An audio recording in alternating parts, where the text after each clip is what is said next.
kami. Opo. Gabi. Uy, kulit mo talaga. Alam ko wala namang mangyayari. Basta Oh, nagalit na si Orange. Ikaw ginising mo eh. nakipag-cooperate ako, nandun ako nakikinig. Pero hindi ako nakikisali sa usapan. Ay, ikaw ah. Kasi nahati lang yung pag-uusap doon sa isa ng tao. Ay, nagising si Orange. Kulit itong ano ito eh. Ngayon, sabi ko, mawalang galang na sa inyo. Basta't ako, hindi ako naniniwala na itong tao ito ang magbibigay sa atin ng tagumpay. Kasi siya ayaw nga ako. Ayan, kulit-kulit eh. Ako, tapat naman ako eh. Ako kahit na imposible, alam Huwag mo nang pakialaman yan si Orange. kaya lang alam kong imposible. Oo. Hoy! Kung imposible, pero Sa sarili niya, talaga sa tingin, hindi talaga darating si Bato, no? Hindi.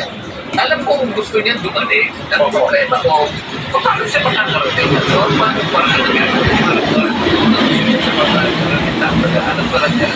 At eventually, bigla niya kawawa naman ginising na si Orange. nandun na sa loob ng senaryo. Para sa akin, imposible. Kaya sinabi ko, ito lang ang sa akin, sabi ko, alam ko imposible, pero ito lang ako ang nalalaman kong makakapagbigay sa atin ng tagumpay. Oo, yan ang magiging susi. Respeto naman, ano kapat namin. Orange! Tapos ako kakausap dito, ganyan. Hindi na ako nakikinig doon, dahil alam ko, walang mangyayari dito. Ganun ako eh. Opo.